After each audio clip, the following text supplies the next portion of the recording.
سفاح تالودان من اخطر المجرمين اللي دوزو في المغرب. سلام، مرحبا بكم في هذا الفيديو جديد. كما نشكر اي واحد كيدعم هذه القناه، شكرا بزاف على الدعم ديالكم. ما تنساوش واحد اللايك، اشتركوا في القناه، فعل الجرس ودير شي تعليق زوين. نبداو القصه ديالنا. تالودان واحد المدينه اللي هادئه، واحد المدينه اللي مستحيل تسمع عليها شي حاجه اللي خايبه. تالودان مدينه صغيره تيغلب عليها طابع القريه، مدينه هادئه وسكانها بساط وطيبين، تيعيشوا بالنيه وحد ما تيحقر على حد. ولكن 2004 مدينه تالودان غادا تزيد المغرب كامل، بالضبط 20/8/2004 مع 11 ديال النهار. البوليس غادي يوصلهم واحد الاتصال كيقول بان الناس شافوا العظام والجماجم ديال البشر. البوليس غادي يمشي لذاك المكان وغيلقى فعلا بان دوك الجماجم ديال البشر، وغادي يلقاو جماجم اخرى ما بعيداش على ديك المنطقه الاولى ب 600 متر.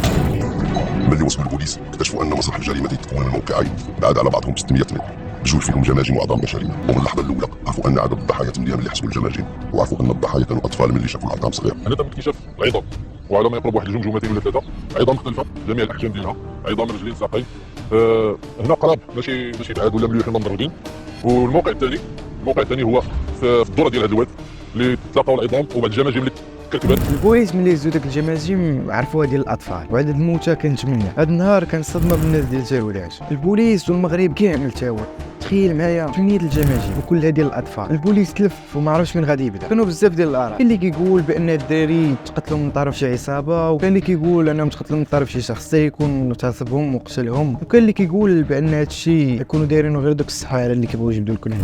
الواحد شي تيقول بان يقدر يكون هذه شي عصابه اللي كتاجر في الاعضاء البشريه، اللي تيقول لك هادو من دوك الدجالين اللي كيقلبوا على الفلوس. من الظن ان هذه عمليه القتل او تقتيل لان كانت بدافع شهود الجسد، يعني تم مولس عليهم، يعني جنس وتم قتلهم. بعد ما بدا البوليس التحقيق ديالو عرف بان دوك الجماجم كانوا ديجا مدفونين، لانه كان لاصق فيهم واحد التراب، وداك التراب ماشي ديال ديك المنطقه اللي كانوا فيها، يعني هاد الجماجم ديجا كانوا مدفونين، وهذا اللي جابهم لهم هنا، حفر عليهم وجبدهم وعجل لهم في الزواج. البوليس غادي يدي داك التراب اللي كان وسط الجماجم وغادي يديه للمختبر باش يعرفوا داك التراب ديال اين منطقه. البوليس ملي غادي يديروا داك التحاليل غادي يلقاو بان داك التراب ماشي من ديك المنطقه، والتراب جاي من شي منطقه حدا يعني كتبنى. هنا البوليس بدا كيبان لهم راس الخير. زيد على ذلك لقاو واحد الجمجمه مغلفه بالميكا، واحد الميكا كحل. الشريط ديال البلاستيك كان داير بواحد الجمجم.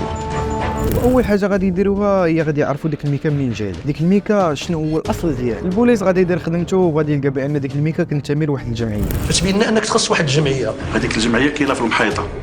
هنا البوليس غادي يزيد لهم واحد الدليل اللي جديد، هو ان هذا المجرم عنده شي علاقه بهذه الجمعيه، ولا ما كانش عنده شي علاقه بالجمعيه غادي يكون قريب ليها، لان الجمعيه كتلوح داك الشيء قدام باب، ويقدر هذا المجرم يكون تيدوز من حدا الجمعيه وخدا داك الميكا. البوليس ملي وصلوا لهذا الشيء قلبوا على الاباء ديال دوك الدراري. الاطفال 8 ملي سولوا عليهم البوليس عرفوهم بانهم كاملين كانوا في واحد المحطه. على حسب والديهم كلهم عايشين في المحطه، يا اما دار الكروسه، يا اما تيبيع الجمال، يا اما كان اللي تيبيع الميكا، اللي تيبيع الهواء، كلهم جمعوا المحطه. وكان بينهم الاب المفجوع حسن الادريسي.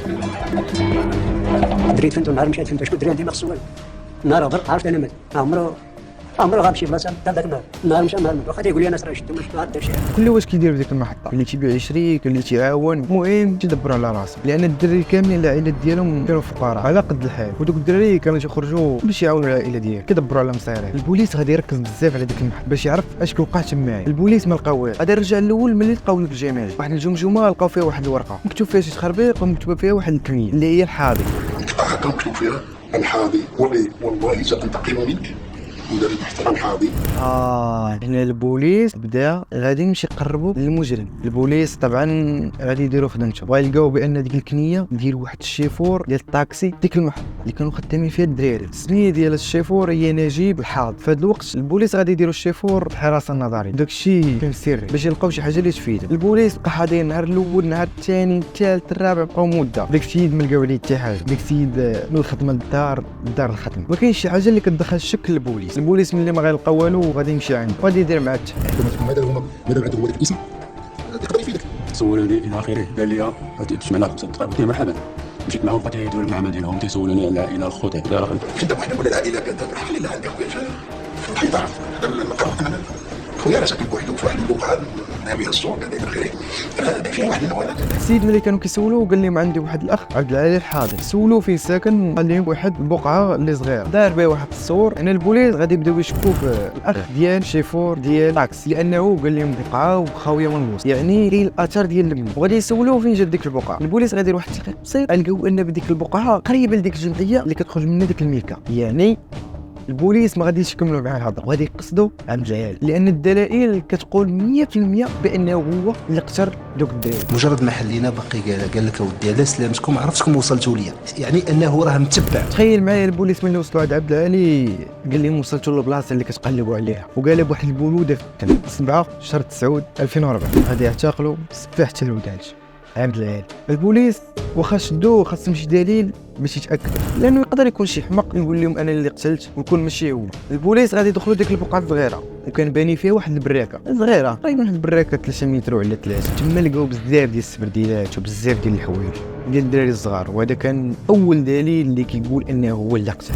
البوليس غادي يلقاو الدليل الثاني اللي هو الدفتر اللي مقطع منه ديك الورقه اللي كان مكتوب فيها داك التخربيق وديك الكنيه الحاضي اللي كانوا لقاو في ديك البلاصه فين لقاو جماجم الميكا ديال الجمعيه. هاد خينا كان كيدفن الدراري في البلاصه فين كاين ناس. البوليس غادي يحفروا ديك البلاصه وغادي يلقاو شي عظام اخرين، وكان اكبر دافع اللي خلى عبد العالي يدير هادشي هو الطفوله ديالو. ملي كان صغير واحد المره غادي يكون غادي لعند العائله ديالو وغادي يتعرضوا ليه تقريبا 10 الناس وكثر وغادي يغتصبوا. هادشي غادي يلعب على النفسيه ديال عبد العالي وغادي يخليه يتعقد من هذا الموضوع. هادشي اللي خلاه يتحول من عبد العالي الحاضي سفاح تارودان. كيف ما قلنا ان عبد العالي كان ساكن في واحد البقعه وديك البقعه كان عاطي ليه خالو باش يسكن فيها. سفاح تارودان كان تيخدم في ديك المحطه كيبيع يشري في الماكله. كيفاش كان تيطيح الدراري؟ كان كيعطي للدراري الماكله فابور وكان تيتهلا فيهم مزيان، كان تيوكلهم ويشربهم مهلي فيهم وما كانش كيتخلص منهم باش يكسب ثقه بينه وبين الضحيه ديالو. كان سفاح تارودان كيستدرجهم وكيديهم معاه وكيخليهم يباتوا معاه، كان كيتهلا فيهم بالاكل والشرب. وملي كيسالي الدري بالماكله هنا عبد العالي يقول الدري بكل بروده وصحوا لي العاد الله بغيت نغتصب. بطبيعه الحال الدراري كانوا كيرفضوا، ولكن السفاح عبد العالي كان كيشدهم وكيربطهم وكيسد لهم الفم ديالو. ملي كيربط الدري مزيان وكيحكموا